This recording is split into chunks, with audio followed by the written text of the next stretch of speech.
गुरुदेव के पास जब कभी भी हम लोग जाते तो गुरुदेव कई बार हम लोगों का चेहरा देख करके प्रेरणा देते। छोटी उम्र में भी जब भी आते हो कैसा उतरा हुआ सा चेहरा दिखाई देता है, मुस्कुराया करो।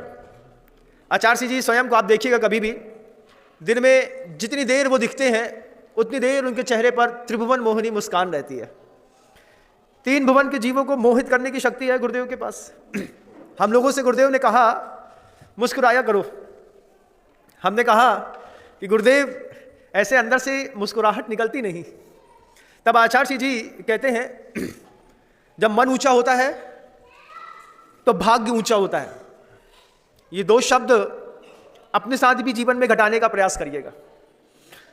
जब मन ऊंचा होता है तभी भाग्य ऊंचा होता है, नहीं तो पूरी जिंदगी ठंडी में 200 ग्राम गुड़ बेचते बेचते निकल जाती है।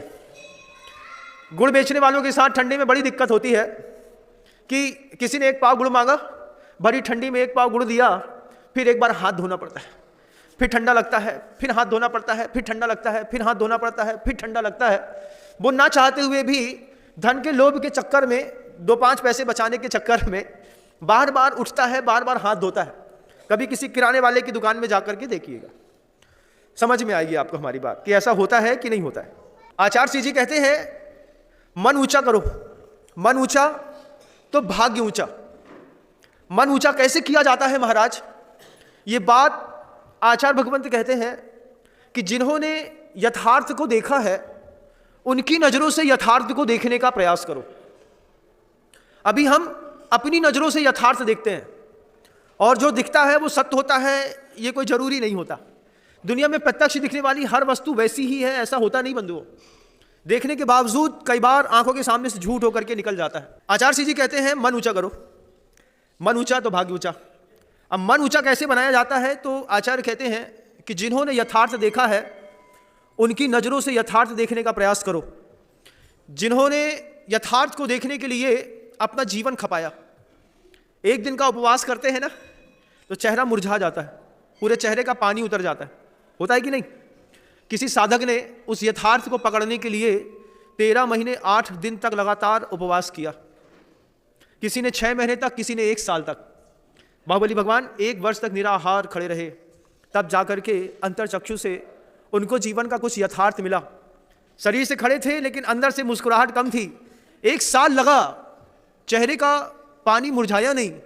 उनकी दृष्टि से यथार्थ को देखने का प्रयास करो, वो यथार्थ में क्या कहते हैं, कैसे वो अपनी उस सत्य दृष्टि से दुनिया को लाभान्वित करना चाहते हैं। आज की साइंस ने और आज के मेडिकल डिपार्टमेंट ने हमारे दिमाग की, ब्रेन की सेटिंग पूरी की पूरी बिगाड़ दी है। मोबाइल चलाते हैं ना, मोबाइल चलाते चलाते कई बार उसको रिबूट करना पड़ता है। ऐसे लाइफ को भी कई बार रिबूट करना पड़ता है। जैसे मोबाइल चलाते चलाते बार बार आपको उसको नया वर्जन चाहिए पड़ता है, ऐसे इंसान को भी अपना नया वर्जन पैदा करना पड़ता है। नया साल आने वाला है 2-3 दिन के बाद। अपना 2024 में एक नया वर्जन पैदा करिए जिसकी जरूरत है पूरे विश्व को। अपने आप की लाइफ को थोड़ा रिबूट करिए, अपने आप को दोबारा एक बार चार्जिंग स्टेशन पे लगाइए, उद्बोधनों से अपने जीवन की धारा को बदलिए और सबसे पहले चिंतन करिए। हम सुबह 6 बजे से लेकर के रात को 10 बजे तक खाते हैं, उसके बाद भी शरीर को संभाल नहीं पाते हैं। जिन सिद्ध परमेष्ठियों ने, जिन तीर्थंकरों ने महीनों बरसों उपवास करने के बाद कैवल्य की प्राप्ति की होगी और उनने अपने ज्ञान में कोई शब्द, कोई बात ढूंढी होगी, फिर उन्होंने देशना दी होगी, उस देशना को हमारे पुण्य से हमारे हाथ तक आ गई। हाथ में है वो देशना, लेकिन हाथ में होने के बावजूद वो देशना मंदिरों में, पुस्तकों में बंद पड़ी है। हम कभी स्वाध्याय करना पसंद नहीं करते। मन ऊंचा कैसे होगा? मन ऊंचा नहीं होगा तो भाग्य ऊंचा कैसे होगा? उनका देखा हुआ यथार्थ हमारी आंखों में दिखाई नहीं देता, हमको दिखाई देता है हमारी देखी हुई चीजें। आचार्य भगवंत कहते हैं जैन कुल में आ गया है, लाभ का अवसर मिलेगा लेकिन लाभ नहीं उठाएगा। अरे महाराज, हमने तो सुना था कि लाभ का अवसर मिलने पर लाभ उठाया जाता है, लेकिन आचार्य भगवंत कहते हैं कि लाभ का अवसर मिलने पर भी वो लाभ नहीं उठाता, तब जाकर के उसके जीवन में सुख और सौंदर्य बढ़ता है। आचार्य महाराज कहते हैं अवसर का लाभ मिलने के बावजूद, लाभ का अवसर मिलने के बावजूद लाभ नहीं उठाएंगे। तब जाकर के भाग्य ऊंचा बनेगा। दुकान में कोई 50 रुपए का सामान लेने के लिए आया, आपकी दुकान खूब चल रही थी, गल्ले में सैकड़ों नोट पड़े थे, अचानक उसने अपनी जेब से 500 रुपए का नोट निकाल करके दिया और आपने गल्ले में डाल लिया। आपको समझ में नहीं आया, थोड़ा सा मिसकंफ्यूजन हुआ और आपने 50 रुपए उसको वापस कर दिए और वो लेकर के चला गया। लाभ का अवसर मिल गया। आपको लगा, एक सेकंड में चालबाजों का दिमाग काम करता है, एक सेकंड में। ऐसा आपके साथ भी कभी जीवन में किया होगा। देखिएगा कि कभी 50 रुपए का सामान लेने कोई आया, 500 का नोट दिया और आपने धीरे से 50 वापस दिया और वो 50 का नोट लेकर के चुपचाप वापस चला गया। आधे घंटे बाद आकर के बोलता, भैया हमने 500 का नोट दिया था। आपने देख भी लिया था कि दिया तो 500 का ही है, लेकिन आप ट्राई मार रहे थे कि अगर 50 में मान जाता है तो बहुत अच्छी बात है। तो 50 में वो मान के चला गया। अब आधे घंटे लेट होने के बाद आप शेर हो गए। आप बोलते, भैया 100 का देके गए थे। नहीं भैया हम 500 का देके गए। भैया गले में नोट, आप गला खोल के दिखाओ, गले में तो हजारों नोट पड़े हैं, कौन सा नोट है तुम्हारा? 500 के 50 पड़े हैं, 100 के पड़े हैं। वो लाभ का अवसर मिलने के बाद भी जो व्यक्ति लाभ नहीं उठाता उसकी पूरे संसार में कीमत बढ़ती है। लेकिन आपने एक बार लाभ उठा लिया, आपकी आदत पड़ गई धीरे धीरे इसी तरीके का फ्लर्ट करने की। दुकान में एक बार फ्लर्ट करने की आदत पड़ गई, वो फ्लर्ट करने की आदत धीरे से दुकान से उठ करके घर के अंदर आ गई। घर के अंदर वो फ्लर्टिंग करने की आदत आ गई तो आप अपनी पत्नी के साथ, आप अपने बच्चों के साथ धीरे धीरे वही फ्लर्टिंग करने लगे जो फ्लर्टिंग कभी आपने अपने पड़ोसी या किसी अनजान व्यक्ति के साथ की थी। जब आप अपने परिचित के साथ करने लगे तो आपका मन धीरे से और नीचा हो गया। फिर नीचे की करामात क्या हुई कि पत्नी ने कुछ पूछा, सही जवाब देते तो बात बिगड़ जाती, एक झूठ का सहारा और ले लिया। झूठ का सहारा लेकर के पत्नी को कन्विंस किया, पत्नी मान गई। मान नहीं था क्योंकि उसका तो विश्वास आपके ऊपर चलता है। आपने कह दिया यहां से आ रहे हैं तो वो मान जाती है, सत्य समझने के बावजूद मान जाती है। ये उसकी खूबी होती है, वो यथार्थ को समझती है, उसके बाद भी बोल देती है अब जो बोल रहे हैं सो मान लो। लेकिन आपकी आदत बिगड़ गई। एक बार आपकी आदत बिगड़ी, फिर धीरे धीरे वो आपने अपने बच्चे के साथ किया, फिर बच्चे के साथ, पत्नी के साथ, पड़ोसी के साथ करते करते वही फ्लर्टिंग आप अपने साथ करने लगे। जब आप अपने साथ उसी तरीके का धोखा करने लगे, अब आप कहते हैं जो होगा देखा जाएगा। ये क्या है? ये शब्द जैन शासन में पैदा हुआ व्यक्ति बोल नहीं सकता। जैन शासन का व्यक्ति बोलता है कि जो होगा देखा जाएगा नहीं, भगवान ने जो देख लिया है, यथार्थ जो मुझे बता दिया गया है, चेतावनियां जो मुझे दे दी गई हैं, हम जैन धर्मावलंबी हैं, हम उसके ऊपर ही चलते हैं। लाभ का अवसर मिलने के बाद भी जो लाभ नहीं उठाता है उसको व्रती कहते हैं। बंधुओं, आचार्य भगवंत कहते हैं पाप करने के 100 रास्ते हैं, पुण्य करने के 2 रास्ते हैं, सिर्फ 2। सूत्र लिखा अगारी नगारश्च, या तो आगारी बनो या अनगारी बनो। धर्म करने का 2 रास्ता। और आगारी मतलब घर के सहित रहने वाला व्यक्ति भी है तो वो कैसा है कि झूठ का अवसर मिलेगा, लोभ का अवसर मिलेगा, सिर्फ धन संबंधी नहीं, स्त्री संबंधी मिलेगा, किसी और वस्तु संबंधी मिलेगा, किसी और चीज़ों का भी अचानक आपको आपके कर्मोदय से लाभ के अवसर मिलेंगे। लेकिन हम परहेज करेंगे, हमें नहीं चाहिए। सुदर्शन सेठ को देखो, रानी ने घर के अंदर, कमरे के अंदर बुला करके बोलती है मेरे साथ भोग करो, मेरे साथ भोग करो, तुम जो मांगोगे वो दूंगी। लाभ का अवसर मिलने के बाद भी सुदर्शन सेठ किसी महिला के एकांत कमरे से यह कह करके वापस लौट आए, हम तो हिजड़ा है, हिजड़ा आदमी क्या संभोग करेगा, हिजड़ा आदमी क्या भोग की कथा कहेगा। यह कह करके जैन कुल का धर्मावलंबी किसी बंद कमरे से वापस लौट आया और स्वर्ग की यात्राओं पे निकल गया। हमारी ब्रेन की सेटिंग मेडिकल ने और साइंस ने और मेडिकल साइंस ने सबने सब बदल दी। हम मशीन और मन के सहारे उस अज्ञात चीज तक पहुंच गए जिसके बारे में कभी हमने सोचा नहीं था। लेकिन हम सोचते हैं, अपनी दिमाग को लेकर के जाते हैं तो पता चलता है कि सुदर्शन सेठ ने क्या कमाल किया होगा कि रानी हाथ पकड़ के कहती है तुम मुझे मेरे पति से ज्यादा प्रिय हो। अब वो कहता है कि मां देखो मैं नपुंसक हूं, मैं कुछ कर नहीं पाता हूं। उसने हाथ छोड़ा, नपुंसक के ऊपर मेरा मोह आ गया। बाहर निकली, कुछ दिन बाद जब 2 सुंदर अच्छे खेलते हुए बच्चे देखे, सखी से पूछती हैं इतने पुण्यवान बच्चे किसके हैं? तो वो कहती है सेठ सुदर्शन के। वो तो कहता था कि मैं नपुंसक हूं। अरे आपने कुछ झूठ बोला होगा। तब उसको गुस्सा बढ़ा, फिर उसने और कुछ चक्र रचे। लेकिन लाभ का अवसर मिलने के बाद एक आदमी लौटा ना, लौटा। क्या आप कभी लौटे? पूछना चाहते? जैन शासन में आने के बाद जिन कुल में आना और जैन धर्मावलंबी होना, इन दोनों चीजों में बहुत अंतर है। हम जिन कुल में पैदा हो गए हैं, लेकिन हमारी फिलॉसफी कौन से कुल की है हमको पता नहीं है। मौका मिलता है जिस चीज का, जिस पाप करने का मौका मिलता है हम वहीं पे कर लेते हैं। करते हैं कि नहीं? अपने आप से झूठ बोलने से क्या पाओगे? हमसे झूठ बोलना फिर भी ठीक है, हाँ महाराज हम ऐसा नहीं करते, लेकिन प्रथमा नियोग के कथानक कहते हैं एक बार पलट करके उस यथार्थ तक दृष्टि लेकर के मन को ऊंचा करो। जिस दिन मन ऊंचा हो जाएगा उस दिन भाग्य भी ऊंचा हो जाएगा। बहुत सारे ऐसे लोग हैं संसार में जिनकी ब्रह्मचर्य की प्रसिद्धि है, किसी व्यक्ति का तप प्रशंसनीय है, किसी व्यक्ति की भावना प्रशंसनीय है, किसी व्यक्ति का वात्सल्य प्रशंसनीय है, किसी का प्रेम प्रशंसनीय है। हर जीवन में कुछ ना कुछ प्रशंसा के योग्य है। तुम अपने जीवन में खोज करो एक बार, तुम्हारे जीवन में प्रशंसनीय क्या है? क्या तुम्हारा दान प्रशंसनीय है? दान प्रशंसनीय है? कोई दान प्रशंसनीय नहीं है तुम्हारा। दान देखना है तो उन पूर्वजों का दान देखो, उन्होंने दान को भी साधना समझ करके किया। गृहस्थी में रह करके धन कमाया बेहिसाब और दान को साधना समझा। और साधना ऐसा नहीं कि एक दिन करी, प्रतिदिन करी। और साधना कितनी मंगलकारी निकली गृहस्थ के दान की साधना। कुछ तो प्रशंसा के योग्य हो हमारे जीवन में, तब तो जाकर के हमारे घर के अंदर बाजे बजे, लोग हमारे यहाँ बैठने आए, हमारी अनुमोदना करने आए, मनुहार करने आए, मुस्कुराने आए, प्रेम भाव का प्रदर्शन करने के लिए आए। हम देखते हैं वर्धमान स्वामी का प्रशंसनीय जीवन, हम देखते हैं आदिनाथ प्रभु का प्रशंसनीय जीवन, हम देखते हैं महापुरुषों में सुकौशल सुकुमाल का, पांडवों का प्रशंसनीय जीवन। इनके जीवन से प्रेरणा मिल लेनी चाहिए, लेकिन प्रेरणा लेकर के घर के अंदर बैठ नहीं जाना चाहिए। अपने जीवन का भी एक बार टटोला कि प्रशंसनीय क्या है। साधु आया है आपके जीवन का प्रशंसनीय देखने के लिए। एक छोटी सी आवाज करता हूं और जब लोग खड़े होते हैं किसी बात के लिए तो लगता है कि हाँ शब्द प्रशंसनीय है, इसका भी अनुमोदना इसकी करने योग्य है। अपने जीवन का प्रशंसनीय देखिएगा, फिर पूर्वजों का प्रशंसनीय देखिएगा, जिन्होंने कुंडलपुर के 83 मंदिर बनाए होंगे, जिन्होंने जैन धर्म के लिए, जिन शासन के लिए ऐसे महानतम जिनबिंब की स्थापना करी होगी, कुंडलपुर के बड़े बाबा की स्थापना करके। वो भी गृहस्थ होगा। साधु ने तो ताकत ही नहीं साधु के पास, क्या वो प्रतिमा बनाएगा, क्या वो मंदिर बनाएगा? भगवान बनाने की सामर्थ्य तो है तुम्हारी प्रतिमा को, लेकिन प्रतिमा बनाने की सामर्थ्य तो गृहस्थ की है। आप अपनी सामर्थ्य का सर्वोत्कृष्ट प्रदर्शन करिए, साधु फिर उस प्रतिमा को सामने रख करके, बैठ करके उसके सामने अपनी साधना का सर्वोत्कृष्ट प्रदर्शन करता। तब जाकर के हर प्रतिमा का अतिशय अलग अलग होता है।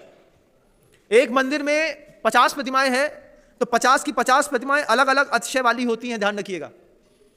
आदिनाथ भगवान पूरी दुनिया में हर मंदिरों में बैठे हैं, लेकिन कौन से मंदिर के आदिनाथ भगवान की पूजा करने पर विशेष इष्ट की लाभ की प्राप्ति होती है, यह आपको दिखाई नहीं देता। इसलिए आचार्यों ने अंधक घोटक न्याय बोला है कि जैसे अंधे घोड़े को अनजान पुरुष एक एक करके 4 5 7 दवाई लगाता है तो एक आध दवाई से ठीक हो जाता है, ठीक ऐसे ही हम जितने भी दुनिया में जिनालय मिलते हैं, जितने भी तीर्थ क्षेत्रों में तीर्थों की वंदना करने का मौका मिलता है, हम हर जगह जाते हैं, हर जगह उदक चंदन तंदुल पुष्प कई भक्ति भाव के साथ करते हैं, अर्घ चढ़ाते हैं। पता नहीं कौन सी प्रतिमा के सामने माथा टेकने पर यह माथा हमेशा के लिए ऊंचा हो जाए। इसलिए जिनबिंब की स्थापना करना लोगों के जीवन में अपने लिए एक सौभाग्य की बात होती है। साधक अपनी साधना का कमाल दिखाते हैं। आचार्य भद्रबाहु स्वामी को देखिए, आप सोचिए कि बहुत सारे ऐसे तीर्थ क्षेत्रों में जाकर के, कि जिन क्षेत्रों में जाकर के हम जब माथा टेकते हैं, पता नहीं कौन सी प्रतिमा किस साधु ने किस भाव के साथ, कौन सी प्रतिमा का पुण्यार्जक कितना पुण्यवान होगा, व्रती होगा, निर्लोभी होगा, मायाचारी से रहित होगा, ऐसा कौन सा श्रावक होगा जिसने अपने गृहस्थ जीवन स्वीकार करने के बाद कभी भी बाहर के अब्रह्म का सेवन नहीं किया होगा, ऐसा कौन सा श्रावक होगा जिसने अपने व्यवसायिक केंद्रों में नीति और न्यायपूर्वक धन का उपार्जन किया होगा, ऐसा कौन सा वो सौधर्मिंद्र होगा जो यहाँ पर बना होगा, जिसने कहा होगा कि मैंने हिंसा, झूठ, चोरी, कुशील और परिग्रह, इस अभिमान, इस पाप से मुक्त होकर के भी धन का उपार्जन व्यवस्थित तरीके से किया है। ऐसे नीति और नियम को पालने वाले कैसे कैसे वो गृहस्थ होंगे। गृहस्थ का भी अतिशय होता है। आपको लगता है सिर्फ प्रतिमा का या साधु के पास अतिशय होता है, तो नहीं, गृहस्थ का भी अतिशय होता है बंधुओं। विजय सेठ और विजया सेठानी को देखिएगा।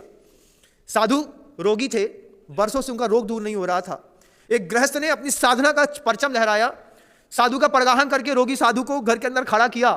खड़ा करने के बाद उन दोनों के ब्रह्मचर्य की ऐसी जय जयकार थी, जब दोनों ने मिल करके, पति के बगल से पत्नी खड़ी है और ब्रह्मचारिणी है दोनों, और खड़े होकर के, हे स्वामी, मन शुद्धि, वचन शुद्धि, काय शुद्धि, आहार जल शुद्ध है, आप लीजिए ना।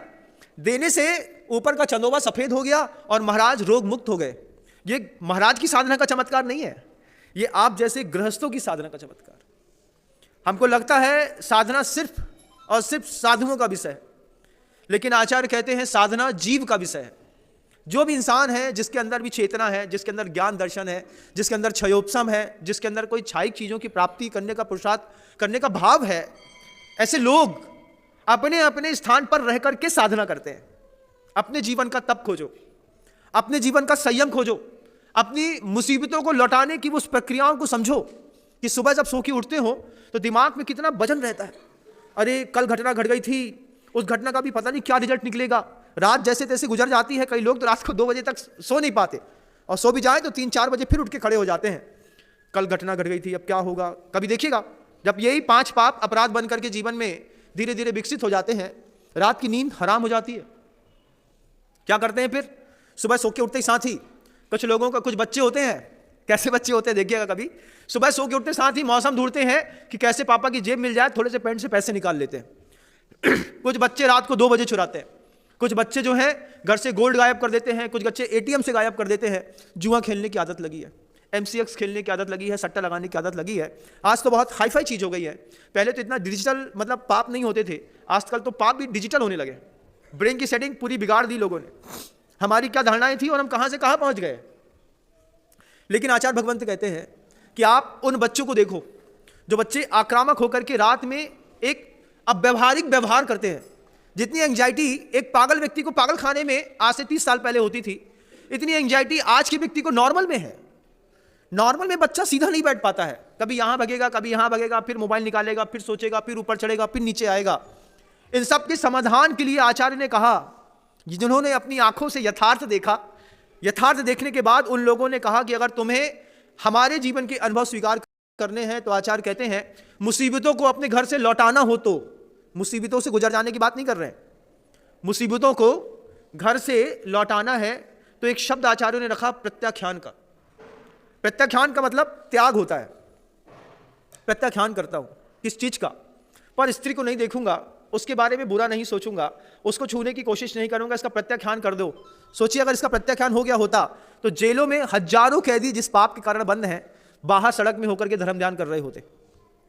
लेकिन उनके यथार्थ को हम अपने यथार्थ माने तब तो, हम तो अपने दिमाग से चलने वाले लोग हैं। उन्होंने प्रत्याख्यान शब्द सिर्फ ब्रह्म के लिए नहीं दिया, उन्होंने हिंसा के लिए भी कहा।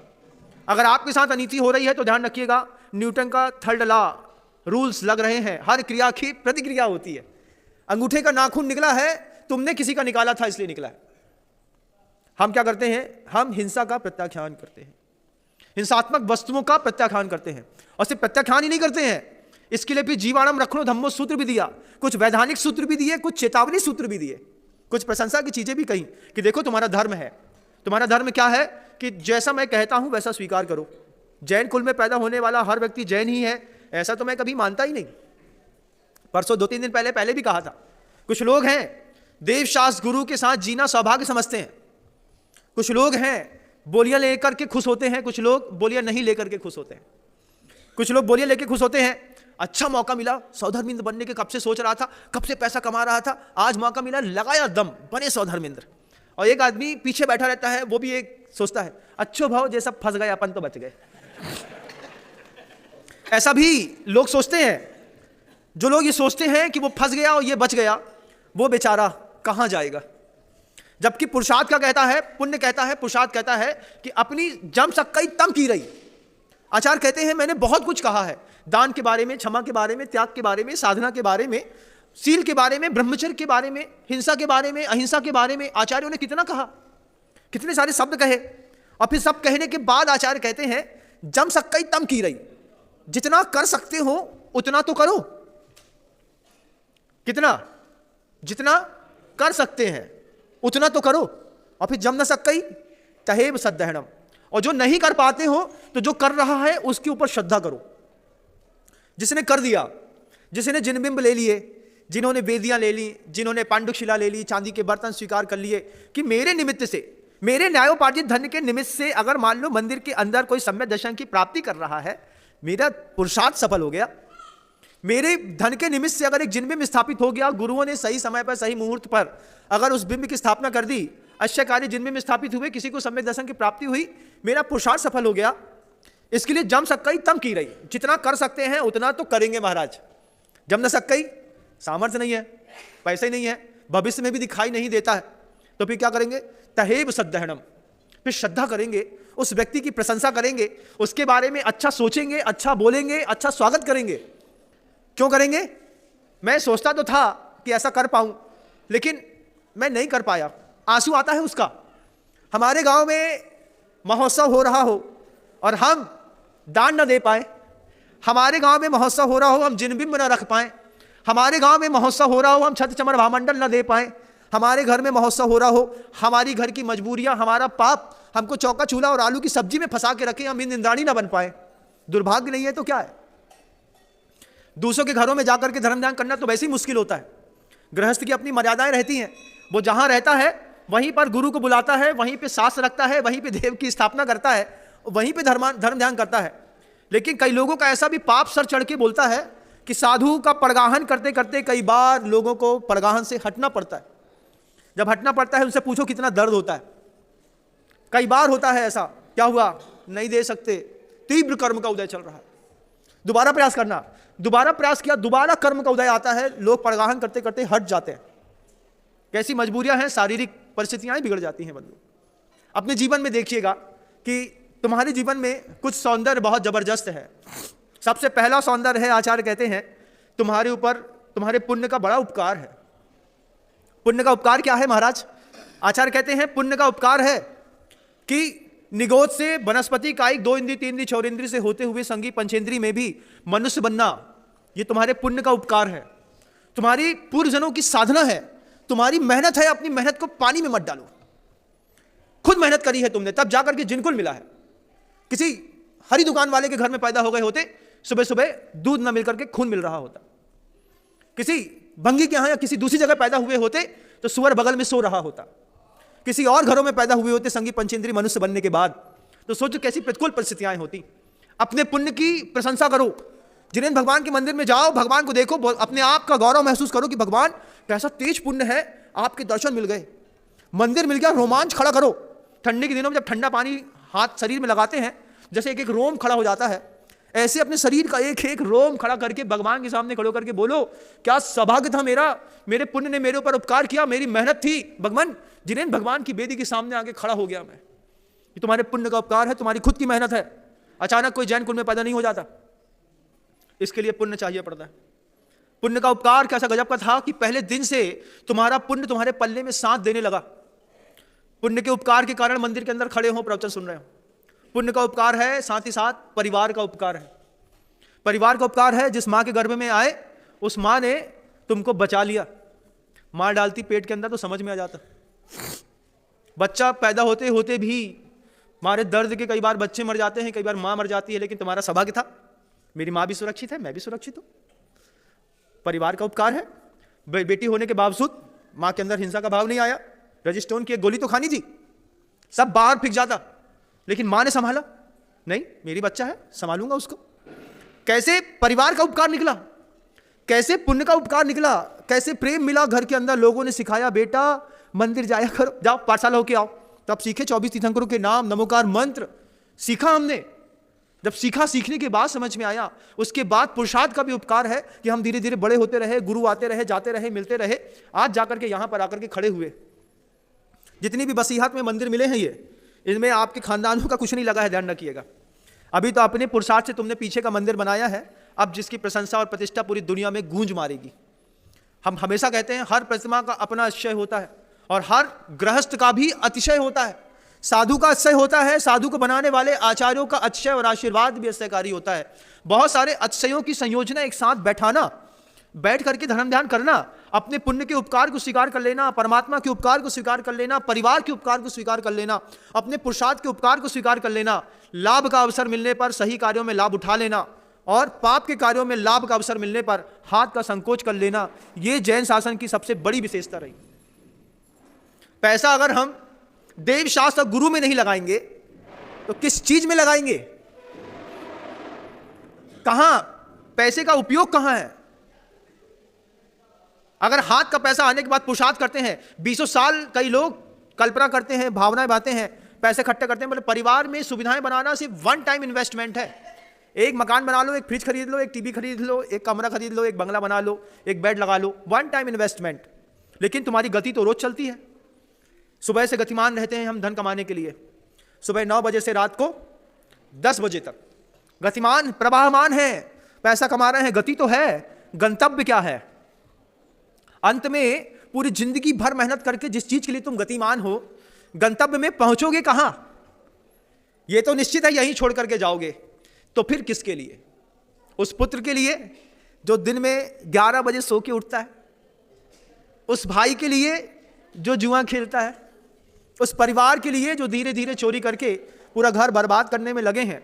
कि फिर वो द्रव्य आप देखिएगा, कुंडलपुर के बड़े बाबा के मंदिर के बगल से करीब 250-300 एकड़ की जमीन कुंडलपुर के बड़े बाबा को लोग देके गए। जबलपुर तक में जमीन कुंडलपुर के बड़े बाबा के नाम पे दान पे लिखी हुई है, हमारी जमीन है लेकिन हम कुंडलपुर के बड़े बाबा को दान देके जा रहे हैं। इसको अर्घ कहते हैं। अर्घ का मतलब बहुमूल्य द्रव्य होता है। ये जो आप 8 द्रव्य को मिला के अर्घ चढ़ाते हैं ना, इसको अर्घ नहीं कहते। अर्घ कहते हैं प्रतिदिन पूजा के बाद अपने जीवन का कुछ बहुमूल्य चढ़ाना पड़ता है प्रतिमा के सामने। लोग सोना चढ़ा जाते हैं, कोई मनोवती रहती है तो वो गजमोती चढ़ाने का नियम ले लेती है, कोई हीरा चढ़ाने का नियम ले लेते हैं। ऐसे अर्घ चढ़ाया जाता है। अंतिम समय में आपने ये जितनी भी गति अपने जीवन में इकट्ठी करके रखी है, इसको गंतव्य तक सुरक्षित रखना पड़ता है। कुंडलपुर के बड़े बाबा लोगों के धन को अंतिम स्थान तक पहुंचाने में निमित्त बने। आज आपकी इस पूरी समाज के बीच में जो होने वाला पंच कल्याणक महोत्सव है, ये भी आप सबकी गति को गंतव्य तक पहुंचाने में निमित्त बनेगा। अपनी जम सक्कई तम की रही, सबके लिए दिमाग में ये बात रख लेनी है, जो मुझे बाहर सुन रहे हैं उनके लिए भी, कि जितना कर सकते हैं उतना तो करेंगे, फिर जो नहीं कर सकते हैं उसके लिए श्रद्धा करेंगे, अनुमोदना करेंगे, उसकी प्रशंसा करेंगे। जहां मिलेगा, जितनी बार मिलेगा, उसका चेहरा देख करके, कई लोगों को चेहरा देख करके ईर्ष्या होती है। भैया 2 नंबर को पैसा थो इनके पास, तब इनने 2.5 करोड़ की बोली ले ली, अपन तो सीधे आए, सीधे नहीं या टेढ़े आए। जिसने 2 करोड़ 2.5 करोड़ रुपए का त्याग किया, उसकी उस त्याग की ओर दृष्टि नहीं है, उसकी राशि की ओर दृष्टि है। इतना पैसा छोड़ो, अरे उनके तो कितने 2 नंबर के काम आए, बे देखो, बेगल्ला में बेच उड़ा रहे, दुकान में बेच उड़ा रहे, जीएसटी बेच उड़ा रहे, कितनी बार तो इनकम टैक्स की रेटें आए पड़ गई उनके घर के अंदर। ऐसी चर्चा करने वाले लोग अधो अधः नीचे जाने की तैयारी कर रहे। मन को ऊंचा करोगे तो भाग्य ऊंचा बनेगा। जिस भी पात्र, जो भी पात्र बने, जो भी महापात्र बने, कहीं मिल जाए, भाई साहब क्या गजब का पुण्य है आपका, आपने त्याग करके इतनी बड़ी राशि देकर के ऐसा सौभाग्य प्राप्त किया। हमारी भी भावना थी, हम सोचते रह गए, जम सक्कई तम की रही, जितना बना उतना करेंगे, और जो नहीं बनेगा, जो नहीं कर पाएंगे, उसके प्रति श्रद्धा रखेंगे, उस व्यक्ति के प्रति भी श्रद्धा रखेंगे कि तुमने अपने सौभाग्य का वर्धन किया। कई लोग दिमाग में रखते हैं ना, कुछ लोग ही ऐसे होते हैं जिनकी मति मारी जाती है, जिनकी ब्रेन की सेटिंग बिगड़ जाती है। कई बार कैमरे की, ब्रेन की, मोबाइल की सेटिंग बिगड़ जाती है ना, भैया जो हैंग होगा चला ही नहीं रहा है, वो कौन सा चल है, वो खिलाने क्या करने आए, उसको पानी में डाल दो और आगे में भूंज दो। ऐसे बहुत सारे इंसान भी हैं, उनको क्या करने आए, उनको कछु करने आए नहीं, उनको अपने आप हो रहा है, वे अपने आप जा रहे हैं 2.5 कुंटल लकड़ियाँ खरीद वे पूरी जिंदगी निकल जाएगी। अगर इस बार आप लोग धर्म ध्यान नहीं कर पाए तो अगली बार कब आप लोगों को मौका मिलेगा मुझे पता नहीं है। लेकिन इस बार इस बात को ध्यान रखा है कि सदियों में एक बार इतिहास लिखा जाता है, और पहली बार में जो लोग जबरदस्त इतिहास लिखते हैं उनका नाम भूतपूर्व में नहीं होता, अभूतपूर्व में होता है। बोले कई बार हुए होंगे पंचकल्याणक, लेकिन इस बार की विशुद्धि, इस बार का आशय, इस बार की भावना अपने आप में अद्भुत है। इस नगरी में जो पंचकल्याणक होने जा रहे हैं, इसके लिए सब लोगों को भावनाएं भानी है। भगवान की वेदी के सामने बैठ करके 24 मिनट तक सभी लोगों को, सुबह शाम दोपहर कभी भी, लेकिन एक बार 24 मिनट तक बैठ करके ओम ह्रीम अरहम अस्या उषा नमः इस मंत्र का जाप करना है। विशुद्धि बढ़ेगी, तब जाकर के इंद्राणियों को सौभाग्य मिलेगा भगवान को हल्दी लगाने का। मैंने पहले भी कहा ना, हम भगवान की वेदी पर बैठे हुए भगवान को भगवान मानते हैं। तुम भगवान को वहां से, भगवान के साथ चलना शुरू करो जहां से तुम भगवान के साथ जी सकते हो। मेरा बच्चा कौन? मेरा बच्चा है जिसको आगे चल के तीर्थंकर बनना है। मेरा बच्चा है जिसको आगे चल के तीर्थंकर बनना है। मेरा भाई है जिसको तीर्थंकर बनना है। मेरा बेटी है, मेरा बेटा है जिसको तीर्थंकर बनना है। मेरा यार है, मेरा दोस्त है जिसको तीर्थंकर बनना है। हम सौदामिंद्र बने हैं तीर्थंकर के, उसके लिए, उनके कल्याण करने के लिए आए हैं। जहां से तुम भगवान से जुड़ सकते हो, जिस स्तर से जुड़ सकते हो, लेकिन अपने तीर्थंकरों से जुड़ना, अपने जीवन का, अपने सौभाग्य को विकसित करना एक अपने आप में अभूतपूर्व होता है। एक और बहुत अच्छी बात पूरी दुनिया के लोगों को कहना चाहता हूं कि अंबेडकर जी के जितने भक्त थे, वे अपनी दुकान को, मकान को पोत करके नीला करने लगे। कुछ लोग अपने मकान को हरा पोत देते हैं पता चलता है कि हम किस कौम के हैं, लेकिन आपके मंदिरों को, आपकी दुकानों को, आपके घर को देख करके पता नहीं चलता कि आप किस कौम के हैं। सबसे पहले 2024 के आने से पूर्व में यह संकल्प करिए कि एक जैन प्रतीक चिन्ह हमारे मंदिर में, हमारी दुकान में, हमारे घर के बाहर टंगा मिलेगा। दूर से निकलने वाले व्यक्ति को, सामान्य व्यक्ति को भी समझ में आए कि ये जैनियों का घर है, ये जैनी की दुकान है। जैसे तिरंगा लगा लेते हैं, जैसे कमल का फूल खिला लेते हैं, ऐसी एक पचरंगा झंडा हर जैनी की दुकान में और हर जैनी के घर के बाहर अपनी अपनी ताकत वाला, बड़ा वाला सबको लटकाना है। क्या होगा महाराज? कोई साधु दुनिया में कहीं से भी निकलेगा, पचरंगे झंडे में बीच में जब परस्पर उपग्रह जीवा नाम का वो 3 लोग के नक्शे के साथ पंजा बना मिलेगा, उतने में साधु को दूर से समझ में तो आए कि ये जैनी की दुकान है, ये जैनी का मकान है। लोग नीला पोत देते हैं, हमारे यहाँ नीला कलर वैलिड नहीं है। लोग हरा पोत देते हैं, हमको हरे से मतलब नहीं है। हमारा पचरंगा झंडा है। आपके यहाँ के पूरे महोत्सव के दौरान आपके व्यावसायिक प्रतिष्ठानों में, आपके घरों में, मंदिरों में, और साथ ही साथ पूरी दुनिया के जो लोग मुझे सुन रहे हैं उनसे भी कहना चाहता हूं कि अपने अपने घरों में भी कम से कम बाहर एक जैन प्रतीक चिन्ह टांगिए, जिसके माध्यम से साधु और पूरे देश को पता चल सके कि ये बड़े बड़े झंडे तिरंगे के नहीं हैं, पचरंगे हैं। इन पचरंगों झंडों में 5 परमेष्टि विद्यमान है, बीच में अहिंसा परमो धर्म का सूत्र है, 3 लोग हैं, परस्पर उपग्रह जीवा नाम की भावना है, और हम जैन हैं और हम वास्तव में तीर्थंकर परमेष्टि के आराधक हैं। जितना करना जरूरी होता है उतना दिखाना भी जरूरी होता है। आज शब्दों को विराम देता हूं, कल पुनः प्रयास करूंगा। गुरुदेव श्री विद्यासागर जी मुनिराज।